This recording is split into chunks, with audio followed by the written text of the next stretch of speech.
Hi, my name is Amy Fiedler. I'm one of the cardiothoracic surgery fellows at the Massachusetts General Hospital.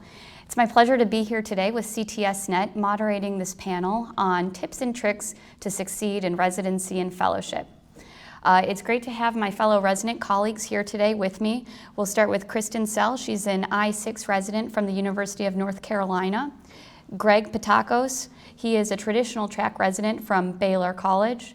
Hugh Auchincloss is my fellow colleague at Mass General. He's a 4-3 integrated thoracic track resident. And finally, Elizabeth Stevens, who's an I-6 resident from Columbia University in New York.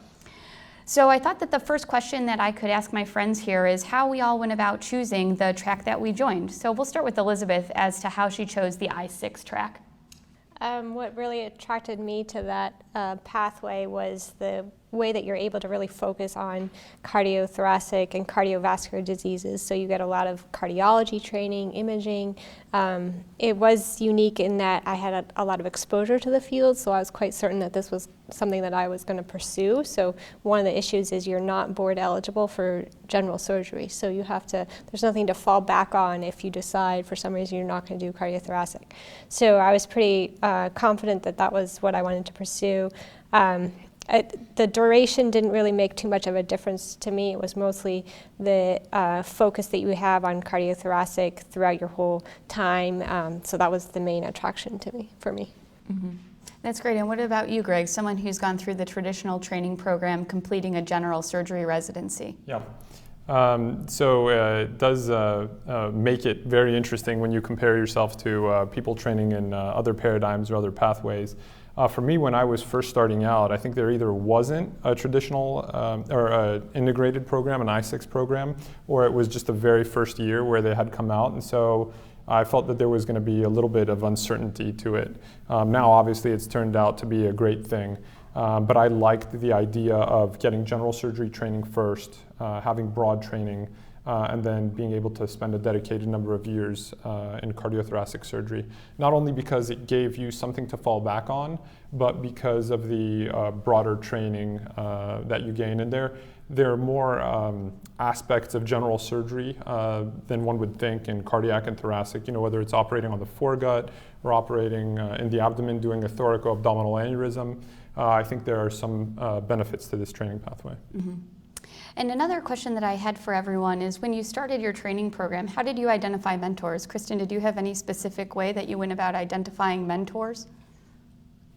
Some of it I think ended up being sort of happenstance, and once I got there and started actually working, I saw which physicians really seemed the most engaged and seemed to be the best role model, and sort of they selected themselves in that way.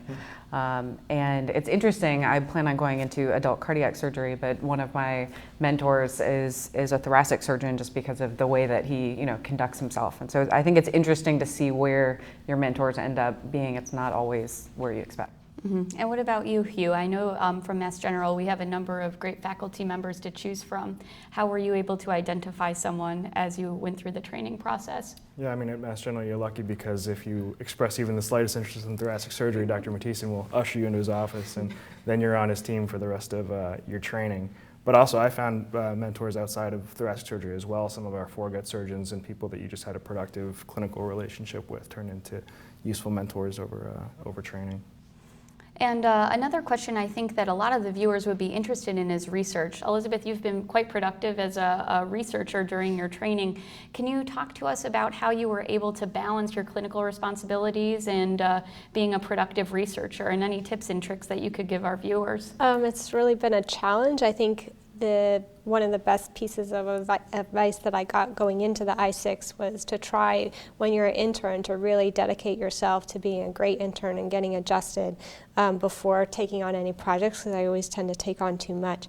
So I think that for the early residents, the first the most important thing is to make sure that clinically you're doing a good job. And then when you find that you do have some extra time and have some projects available to you, then you can pursue those. I went straight, or am going straight through my integrated program, so the projects that I've been doing are on the side, which can be very challenging because it's always, late at night or when I happen to have a few hours off. Most of my work during this period has been clinical outcomes, because that's something that you can pick up, and drop off whenever you have time. But I do have some basic science, and I'm lucky enough to have a grant and a medical student. But that's been extremely challenging to try to balance that and your clinical responsibilities. I think that is one of the things that we've seen with the traditional people going into the traditional general surgery programs and then going into cardiothoracic, is that very frequently there were either 1, 2, or 3 years taken off in the middle of the general surgery residency to do dedicated time in research, either at the home institution or elsewhere. And so I've always thought that it's very interesting to see how people who are in an I-6 program, how they do that without taking additional time off. And some of them do, of course, take additional time off. And Kristen, so you're finishing up soon. What's something that you have learned over the course of your training that no one told you, and as you reflect back, you think to yourself, gosh, I wish someone would have told me that when I was starting?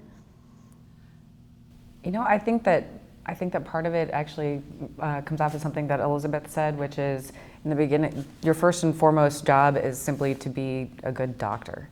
And there's a lot of other things that go on in residency, and a lot of other pressures and stress and conferences you have to present and all these things. But I think the bottom line, and it's very easy to forget this, is your first job is to be a good doctor and a good surgeon. And having that perspective and reflecting back on that, I think, is actually helpful.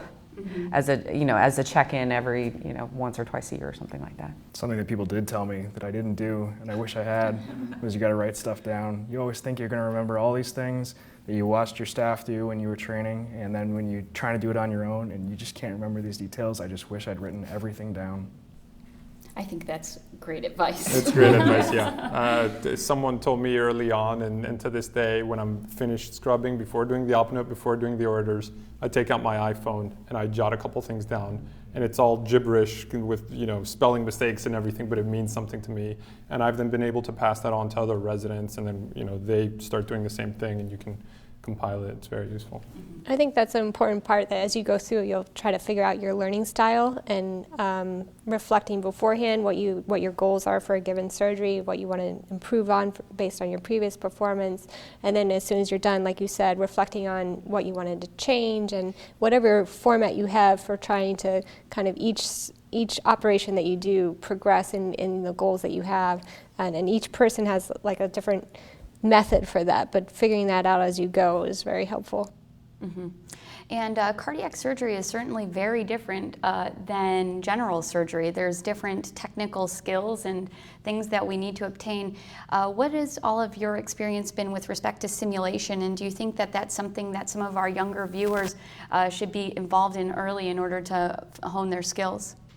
I think it's very useful, and in fact, for my early on general surgery training, what I had done is, before I was going to do a case with an attending, I would try to just grab them in their office or talk to them and say, can we go to the skills lab, or I have 2 pieces of Dacron here, can you show me your technique?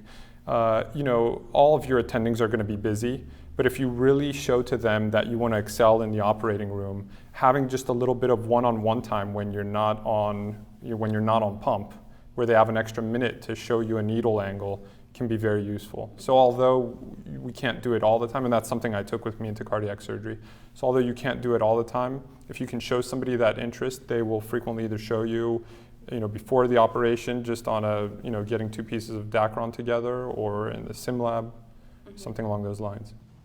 And cardiac surgery, cardiothoracic surgery is a demanding specialty. Does anyone have any thoughts about work-life balance and how you go about that as you progress through your training program?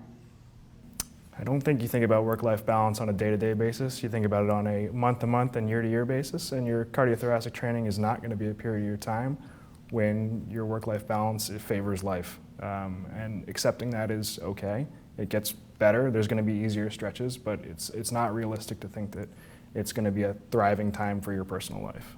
I agree with you. The only thing I would say is, despite the fact that cardiac surgery or thoracic surgery may take up 99% of your time, make sure you spend that 1% well, and or try and set dedicated moments where you try and make it so that no matter what happens, you're going to be with your significant other or family or friends or something, because it's definitely a marathon, as we all know. It's not a sprint. And so you need to be happy in order to continue with the marathon. Another question that I have for all of you is, as you've progressed through training, there's certainly specific niches that people go into. In the cardiac world, we have heart failure and congenital. Thoracic robotics is an emerging field. How did we all go about choosing what we're interested in, and at what point do you think that people early on and as they progress through their residency should start to think about and, more importantly, make those decisions?